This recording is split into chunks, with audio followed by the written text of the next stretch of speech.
Bien, el programa de estudio que encontré para esta delegación es que a finales de los años 90, principios del 2000, la explosión demográfica de la Ciudad de México fue tanta que lo que sucedió fue que los habitantes empezaron a migrar al entorno de la Ciudad de México, en este caso la delegación Clava, que va a ser mi punto referente.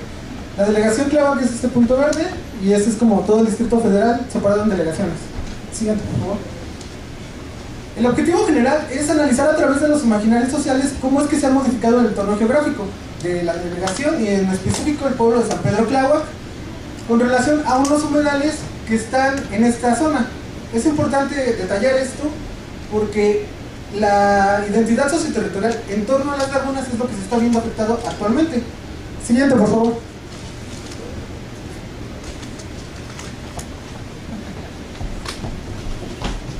Okay. El objetivo específico es realizar un análisis de los humedales de Tláhuac debido a que es un sistema muy complejo por los distintos factores que completen al clima, a la zona geográfica y al territorio. Es decir, estos humedales son nutridos de la subcuenca que viene del Iztaccíhuatl y el Popocatépetl. Nutren todo esto y las lagunas formaban parte de las lagunas que tenían cabida en lo que era el lago Texcoco antes. La hipótesis. Yo creo que las modificaciones y transformaciones que se dan en el imaginario social de los individuos aledaños a estas lagunas están siendo modificados debido a distintos factores, de tal manera que los habitantes modifican su espacio geográfico y al mismo tiempo el microclima de esta zona. Es decir, que una vez que el imaginario o cómo coinciden estos habitantes su entorno da pie a que lo modifiquen para bien o para mal. En este caso fue un juego de azar que determinó que actualmente las lagunas sean contaminadas y esto repercute en un cambio climático, en un cambio de uso de suelo y en un territorio afectado climáticamente. Bueno, para comenzar, las identidades socioterritoriales desde una perspectiva teórica de la sociología es Quesada nos dice, la identidad se entiende como la forma en que los individuos se reconocen a partir de una imagen de sí mismos. La identidad socioterritorial, por otra parte, de Quesada Quesada es una alumna de... se me fue mal, pero bueno, continuamos. Bueno, las identidades socioterritoriales se construyen a partir de las experiencias personales y las diferentes formas de relacionarse con su territorio. Es decir, como tú interactúas con tu territorio, con tu entorno geográfico, va a ser que te apropies de él cultural y espacialmente. De la misma manera te vas a adecuar a ciertos rasgos culturales pertenecientes a zonas específicas, ya sea del norte, del sur, van a ser esas características lo que hagan que tú formes parte de él y lo apropies y te apropies del mismo territorio. Por otra parte, el imaginario social. Esto es importante porque esto da pie al análisis de cómo es que las personas entienden este entorno, cómo lo modifican, cómo lo piensan, cómo lo construyen en su día a día.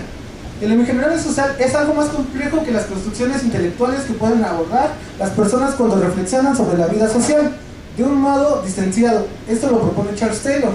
Si bien esta definición es muy amplia, es decir, el imaginario social es todo lo que se piensa y se construye en el imaginar de una persona, da pie a muchos factores. En este caso yo para mi proyecto lo relacioné con lo que decía Castoriadis, en que a todo este conjunto de información lo concibe como un magma social. Es decir, todas las construcciones tienen que ver con un magma en el ámbito social. Siguiente, por favor. Bien, para el análisis ya de estos dos factores en conjunto para dar una determinante del deterioro del cambio climático y del específico de los humedales, realicé un estudio de encuestas cualitativas. En este caso, por parte del proyecto, solo realicé 4 por el tiempo y la forma del mismo proyecto. Son importantes porque a través del imaginario y de la construcción día a día con estas personas que se dio en estas entrevistas, pude analizar lo que ellos piensan, cómo conviven y cómo han modificado el entorno desde su propia perspectiva en este territorio. Siguiente, por favor. Para este análisis de las entrevistas ya una vez estructuradas, determiné 4 grandes categorías en las cuales tendrían que intervenir todos los factores que para mí, en torno a este proyecto, son realmente resaltantes. Una de ellas es lo que tiene que ver con qué significa el lugar como zona medio de vida y en conjunto su entorno social. Es decir, la percepción de los informantes con relación a cómo se vive en su espacio geográfico, social, cultural y lo que se piensa actualmente. Es decir, cómo ellos actualmente piensan su entorno, cómo lo viven y qué confluye con ellos. Siguiente. En la segunda categoría, esta fue diseñada en función de entender cómo era esta zona antes o cuando los informantes eran pequeños, en la cual se expone desde la perspectiva de los pobladores de esta zona. Bien, para esta segunda categoría, mis entrevistas fueron específicas a personas mayores, originarias, o en un caso que tuve, el señor no era originario, era de una colonia aledaña, pero toda su vida sembró y vivió en esta zona. Entonces fue relevante también retomar esta información para el proyecto. Esta era, bueno, es la foto más antigua que yo pude encontrar de cómo era un poco la zona, un espejo de cristal con los relieves, que es donde se filtra el agua para la subcuenca y que se nutre. Todo esto nutre el Valle de México en un sistema lacustre. Sí. Bien, en la tercera gran categoría que analicé, se analiza el cambio que se ha dado desde la perspectiva de los sujetos que conviven con este espacio día a día en relación a cómo era antes y cómo es ahora. Es decir, una comparación desde su propia perspectiva, cómo era cuando ellos eran pequeños, cómo entendían la zona, qué había, qué no había, para poder hacer una relación con cómo es que ellos entienden ahora. Es ahí es donde podemos ver o analizar cómo el imaginario ha sido fracturado o modificado desde la misma especificación de los seres que ahí han estado habitando, en este caso son los pobladores. Bueno, aquí encontré un mapa, este es de 1997, que me lo proporcionó el INEGI, debido a que INEGI no se dio a la tarea de sacar mucho mancha demográfica a esta zona, no me fue fácil encontrar muchos mapas o las definiciones. En este caso subrayé en azul, bueno, no tengo el apuntador, pero en esta zona era lo que confluía antes el antiguo lago. Si ven por acá, en este lado se ve el parque de Jicotencal, que es un volcán extinto, también nutría parte del lago. Todo esto era un lago, esa mancha como verdosa en medio es una saliente, que es donde no se inunda, es una parte boscosa, que también nutre esta zona. Del lado derecho pueden ver cómo es que ya la ciudad está creciendo y por lo tanto las lagunas están disminuyendo, perdón. Lo cual influye tanto en la siembra, en la alimentación, en la misma agua que está siendo, ¿cómo lo digo? Maltratada, por decirlo de alguna manera, ya que confluye con un canal de aguas negras.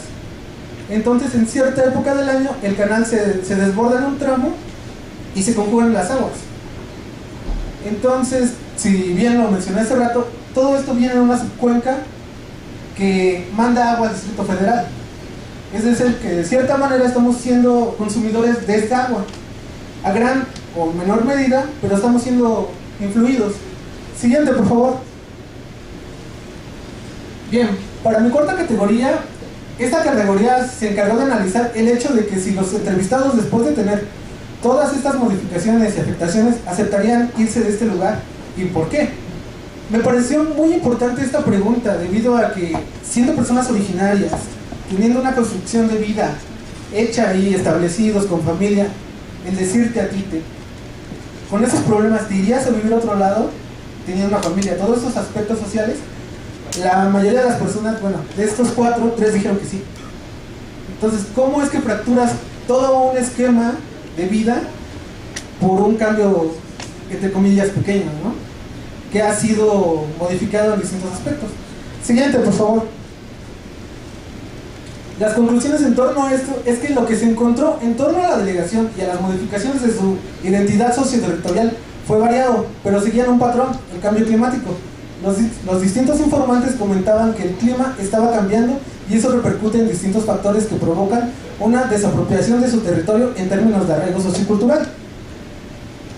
Esto lo puse de esta manera debido a que es como toda la teoría y es algo fuerte, entonces me parecía como importante darle un principio para después pasar o dar pie a lo que encontré en mi trabajo de campo. Bien, aquí es donde les comento. Los humedales son esta parte. Todo lo que ven en azul es la subcuenca del Valle de México. Si lo ven bien, prácticamente es todo el sur de la Ciudad de México está nutrido por estas aguas. Entonces, si se ponen a pensar que el hecho de que un canal de aguas negras contamina las lagunas son un foco de infección y salud humana a esta colonia, los sembradíos se ven afectados, se ve afectada la alimentación de esta delegación, en ciertos factores la tierra. Lo que me comentaba un señor que estaba sembrando era que la tierra, al verse desprovista de agua y con mucho salitre por los mismos efectos, la humedad se encontraba hasta 50 centímetros sobre la tierra. Entonces lo que sembraban ya no se producía. Y bien, al trabajo de campo entramos en la siguiente presentación. Este es como impactante, ¿no? Te ponen la imagen y así está atrás de un enrejado. Zona de conservación, zona protegida ecológica del Distrito Federal. O sea, es impresionante ver que una zona protegida que te está protegiendo a ti también, ¿no? De un impacto climático, de distintos factores, lo puedas tratar de esta manera. Siguiente, por favor. Esta es cruzando, bueno, si pudieron ver, había una calle en medio que divide como los dos aspectos de los humedales. Esa es la otra entrada hacia los humedales. Siguiente, por favor. Bien, aquí estoy en el trabajo de campo, que fue mi segundo entrevistado. Estaba pastando y si ven hacia atrás se puede ver una noria. Todavía en un aspecto realmente bueno, al parecer. Pero les comento, pueden ver el suelo. Salitrino, difícil para sembrar.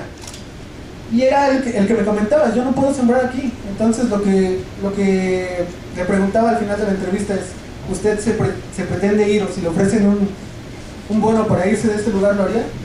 Definitivamente sí, porque yo no puedo vivir en una zona así.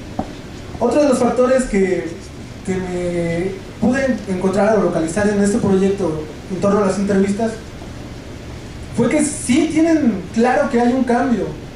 Tal vez no desde una institución como aquí que lo estamos tratando, que es el cambio climático, modelos y todo, pero ellos tienen un cambio muy exacto. Él me comentaba que precisamente sí hacía más calor y hacía más frío, solo que él no entendía por qué. Al entrar como en charla más amena, le explicaba yo los factores que influyen y cómo es que la Tierra, desprovista de ciertos factores, incrementa el calor y a su vez disminuye las temperaturas.